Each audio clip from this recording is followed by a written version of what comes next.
Trump student spat on for wearing a MAGA hat. I'm confused. How could he be spat on when we know that all the little Biden bots are dutifully wearing their conformity masks? How did this so-called spit actually happen? I'm Dr. Duke, she's Katie, and we're going to get to the bottom of this Dr. Duke show.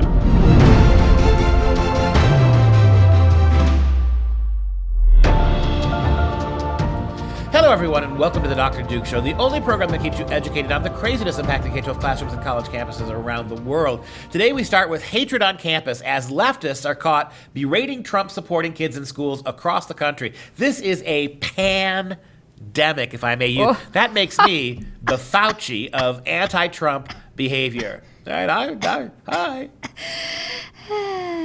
Fauci me this, my friend. I will not Fauci you anything. Go to our first story where we have this is a shocking video of two young girls just berating and mistreating a young boy who happens to be a Trump supporter. And the viciousness, why is this not a bigger kind of a crime than simply what ends up happening? Show the video, Mike. Give me my hat. Oh, I'm gonna knock you in your mouth. Let go of this hat right now. You wanna support Trump? I'm gonna knock you in your teeth. I'm gonna knock you in your teeth.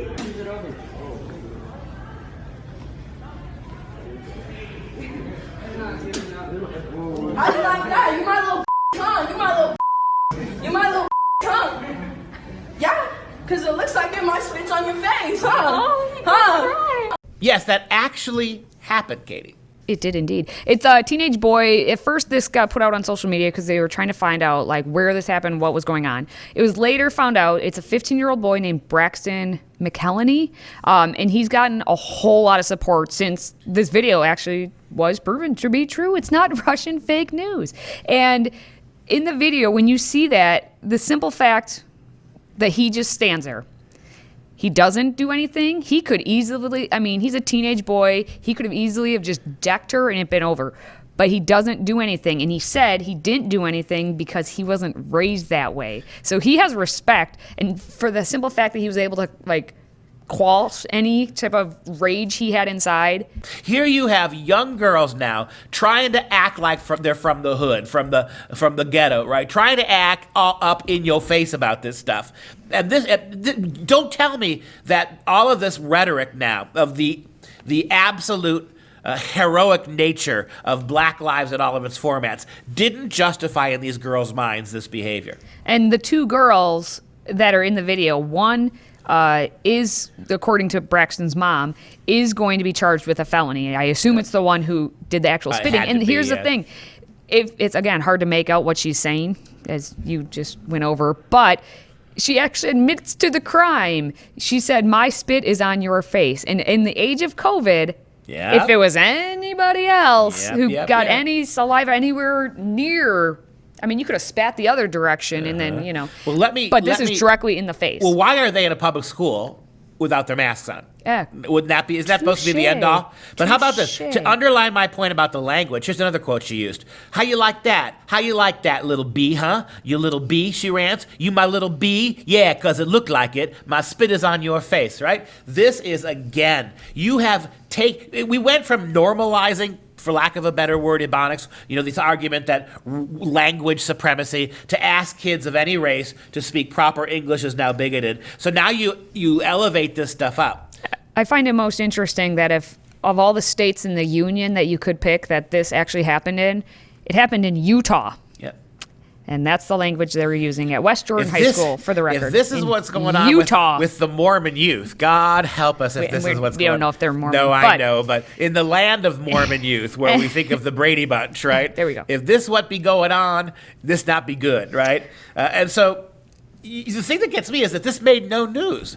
No one at the school. Not at first. Yes. It took somebody who saw that video, not associated with the school, a reporter in a different state, I think, saw the video, and she's the one that went back retroactively. She sent a bunch of notes out. Do we know what school this is? Do we know where this is from? Yeah, and what happened, the Gateway Pundit is actually the one, they tracked down the family of the teenager. They said this actually happened back at the beginning of the school year, which it's, been a little bit, I guess. I don't know how early in the school year it happened, but yeah, this has happened. Here's the deal. Let's just get to the bread and butter, the good stuff. Number one, those girls got expelled. And then now there was actually a GoFundMe that was set up. They wanted to raise $1,000 to give Braxton a nice little trip. As of just a couple days when it went out, they were at $30,000 in just a couple days, which is great. And hopefully they donate that money somewhere to, others maybe.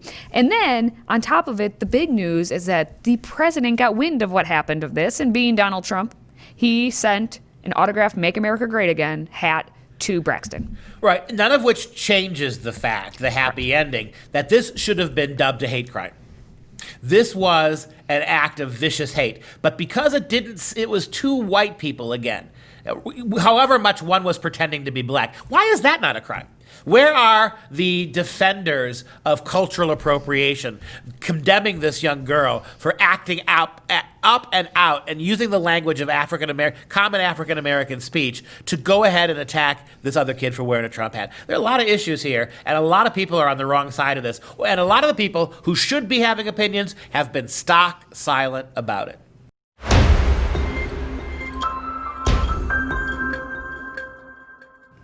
As we know all across the country, if you dare support the president in any manner, you're going to get berated. In the last story, a kid was physically assaulted and spat on. In this next story, we have a 12-year-old who was pretty much verbally assaulted, criticized by his own teacher, because that's what teachers do now. So he was ganged up on in class for saying that he supports the president. And again, you got to remember, 12-year-old. Okay, it's a 7th grade class. This was at O'Malley Innovation Middle School in Gloucester, Massachusetts. And they were talking about, for some reason, the debate between former VP Joe Biden and President Trump. Why is this happening? This is where I went first. Why is it happening in a 7th grade class with a bunch of 12-year-olds? But that's next on the point. The kid's name is Jackson Cody. And so the teacher asked, who supports Donald Trump? And Jackson immediately raised his hand, and other kids were going to raise their hand, but then the teacher did this, as you'll see in the clip.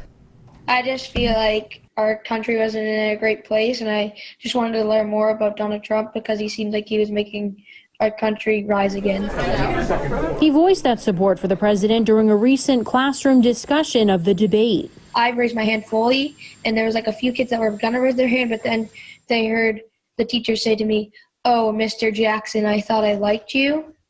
And she proceeded to ask why I support a racist and a pedophile. Now, you could make an argument this is as bad, except for the spitting, this is worse than the first story. Because you have an adult teacher, a person of responsibility, who actually baits kids so that she can attack them.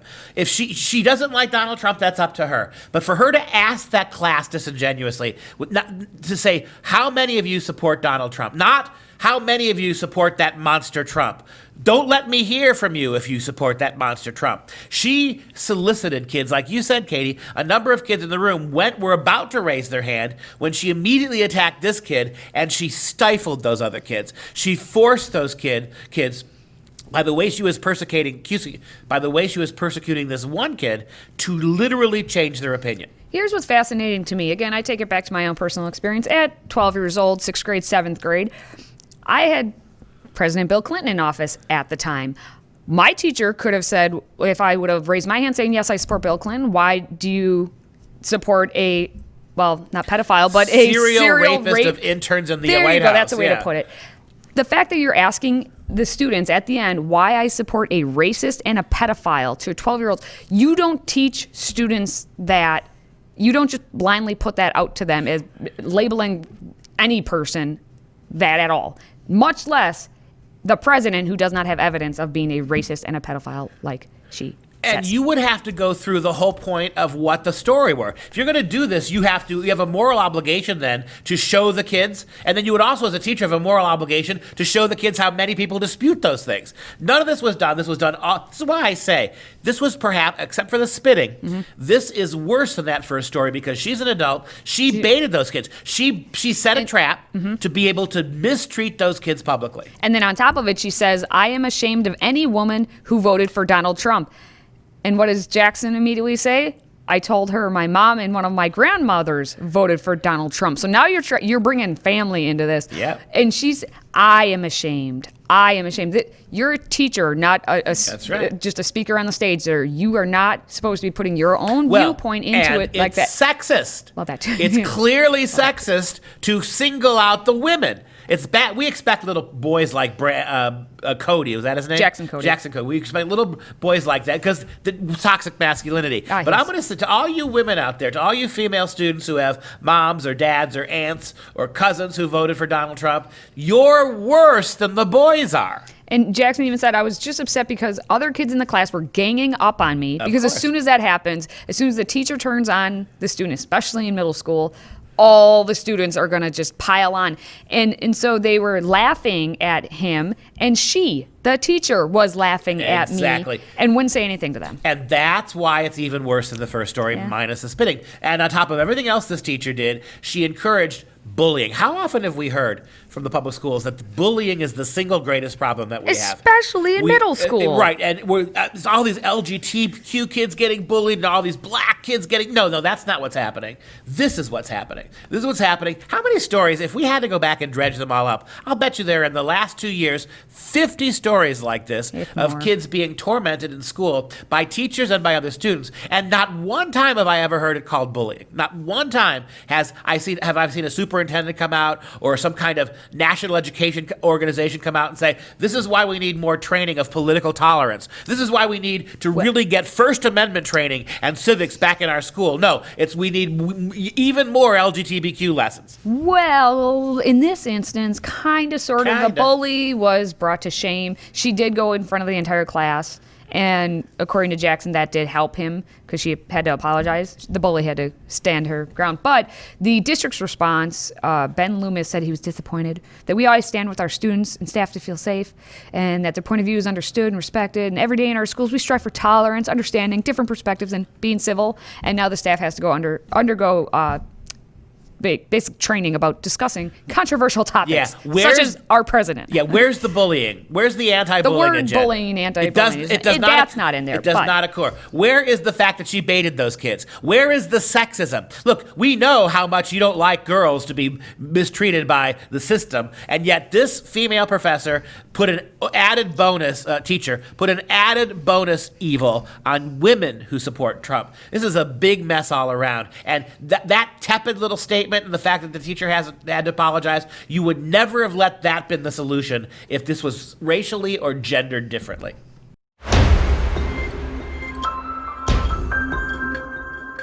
Sad. We're talking about Donald Trump and how basically if you mention his name, he who must not be named.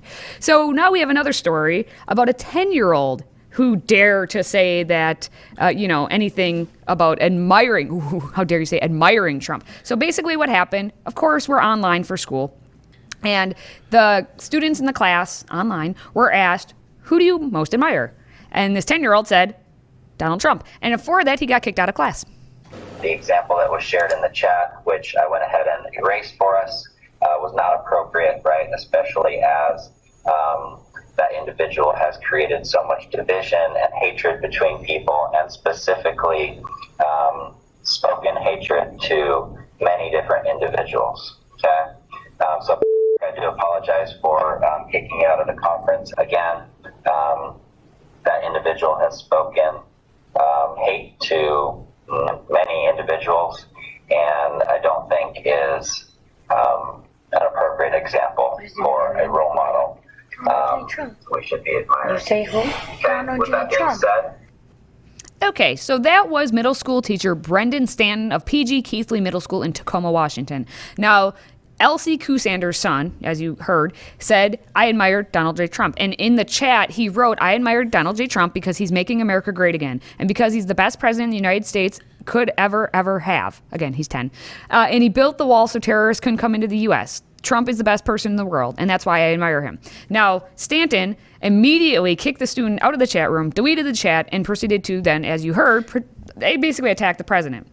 And notice he never mentioned the president by name, like you said, right? Yeah. He's Volda-Trump, right? That he who we cannot mention. And the other thing is that that really gets me about this whole thing is it was a fake apology. He did not apologize for doing it. He did it to this kid and knew he did something wrong, and then his apology was about how much worse Trump is than me for censuring a little kid. And so Stanton knows how to work the Yes, system he does. as to what he says. So Soy boy. Mom called Stanton, and then she let him know. I'm recording this call, by the way, so she has it. The mom said that Stanton told her he deleted her son's comment because it wasn't germane to the question, which he claimed was to urge students to select a computer programmer they admired or someone from their community. How many kids can name a single computer program? This is where it got me, 10-year-olds, why are you talking about computer programmers? Right. As like, who do you admire in the computer industry? In other words, 10-year-olds. it's a lie by this professor. Right. Okay. As a matter of fact, go ahead. He stated Donald Trump would not fit that prompt just because it was a little bit off topic. And he added that the student was offended by, or another student was offended by her son's answer, and then someone got offended, so Stanton deleted it, supposedly. Right. And shame on That's that. why. Shame on that. Somebody's offended by the sitting president, so we're going to erase him. But this is not enough. Go to the next story, Katie. Another teacher, this time all you have to do is have a Donald Trump banner on your wall via virtual class, and if they can see it, you're getting kicked out of class. This time it's a student in Northern California, and he was told he has a whopping 15 seconds to get rid of that Trump 2020 flag, or he will be kicked out of his chemistry class. It's at Colusa High School, and it was a 16-year-old, and the teacher basically saw the flag and didn't like it, and so here you go. Since school has begun, my son has had this flag, Trump flag, hanging in his background. But Tiffany says her son's high school chemistry teacher didn't approve of the political statement, asking him in the middle of class to get rid of it. You can sit up, remove the flag, or reposition your camera within the next 15 seconds, or I'm kicking you out of class. The teacher began to count. 2, 3, 4. I will be kicking you out of class. She didn't make it to 10 before Tiffany's son waved goodbye and exited the virtual classroom. The Colusa County Code of Conduct includes a dress code that bans clothes with alcohol or drug symbols, sexual messages, profanity, or clothing that degrades any race. But nowhere in the 38-page document does it mention politics, elections, or campaigning. And if she had done the same thing in class when the kid was wearing a T-shirt, she'd be apologizing again. Right? But this is the thing. So, I don't know how much time we have to spend on this particular issue, but I love the fact that the kid signed out and did one of these. If it were me, instead of this, you would have, now there are certain fingers we're not allowed on American TV to show. If you happen to be British, okay. Well, I don't urge you to go look up what that means in English. Just don't do it. Okay. Well, the mom actually said she's not blaming the teacher because the teacher's new. And as you heard, 38-page policy. Yep. And mom tried to get a hold of the school board and was told flat out no when she asked a school board member about what's going on, about giving any guidance to this whole thing. So it's not just the teachers. It's not just the administrators. Look at your school board. The policy is approved by them. Read into it. And we're going to push the envelope here. We've got one more quick story about how a teacher tells a class that MAGA means make America racist and sexist again. White men miss the old days where they could just be a white dude who walked up and grabbed women by their genitals and nobody said anything, right? But you can't do that now. So that's why there's all these people like make America great again. What they mean is make it kind of racist and sexist again. That's what they're talking about. All I want to say about this guy, and Katie will give you a little bit more background, is there has never been a time in American history, never, ever, ever, when it was okay to walk up to a woman and grab her by her junk. Try it in the colonial age, you would have got a musket in your head. Try it in the Civil War days, you would have been sabered. Try it in World War II, you'd have been bee-slapped all across the cantyway. There's never been a time in American history where that was okay. All right, just so you know, that's Patrick Casey, who is at Oxnard Union High School. He's an English teacher, your favorite kind of people. Yep. And that's in California, where we always are. So what were our three teachers? English, chemistry, and what was the third one? Well, elementary. Elementary, yeah. So elementary school, right. So this is going on in every kid's classroom across the spectrum. Technically middle school, whatever.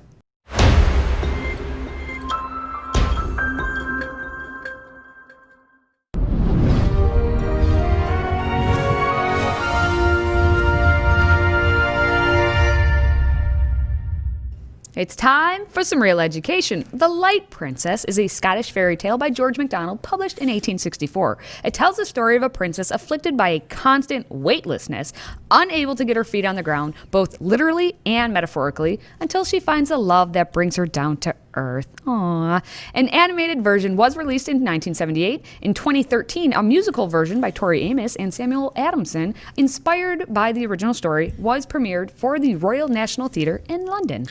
This is, I beg you, if you're a mom, if you have not read this, if you're an adult with no kids, go out and you can read it free online. It's open forum right now. It's over 150 years old. You can actually read this online. It's a short little fairy tale. It's one of the most beautiful things I've ever read. It's about a young girl born without any gravity. There's a lot of puns there. They try to put her in her crib. She keeps floating. And unless somebody holds on to her or they tether her, she's going to float away. And the image is that not only is she physically light, she is emotionally light. She can't take anything seriously. She's not able to cry ever. And so consequently, she grows up to be an incredibly callous, self-centered little girl. It's not until she meets a handsome prince who loves her dearly, who is going to have to give his life for hers, that she begins to realize. And while she's trying to save this prince's life, she finally realizes something. She begins to, for the very first time, cry. And that gives her gravity back. It's one of the most beautiful fairy stories you'll ever read. A beautiful story to read to your kids. It is completely mired in Christian self-sacrifice. Please take a look at it, and I'll just give you a couple quick quotes of this. Perhaps the best thing for the princess would have been to fall in love. But how a princess who had no gravity could fall into anything is a difficulty. Perhaps the difficulty. As for her own feelings on the subject, she did not even know that there was such a beehive of honey and stings to be fallen into. That's beautiful. Love, falling in love, is honey and it stings, right? But she could not experience love with without pain, without tears. And when the prince is dying for her, dying on behalf of her, she begins to get her tears, right? She begins to start to feel. And you get this beautiful quote: "Death alone from death can save. Love is death, and so is brave. Love can fill the deepest grave. Love loves on beneath the waves." Very Christian, the idea that love is death. In a sense, loving somebody truly and genuinely is putting them before you. Read this story. I don't care if you're a 60-year-old curmudgeon. I don't care if you're crabby like me. This story will touch you, and you should read it to your kids and grandkids. All right, just as a reminder, since Facebook, Twitter, and YouTube are demonetizing our content, we've decided to go around them with our Patriot Club. With a one-time $99 tax-deductible donation, we're going to send you this handsome stainless steel tumbler as a sweet little thank you. All you got to do to get signed up is visit patriotclub.us. That's patriotclub.us. Now we're going to wrap things up with the fun fact of the day. Donald J. Trump came up with Make America Great Again the day after Mitt Romney lost to Barack Obama in 2012. He was in his Manhattan Tower and he said, "We will make America great." Then he said, "Make America great," and finally landed on Make America Great Again. Well, at least Pierre Delecto did something meaningful in his life. And that wraps up this show. For Freedom Project, I'm Dr. Duke. She's Katie. Until next time, stay Pierre Delecto, my friend.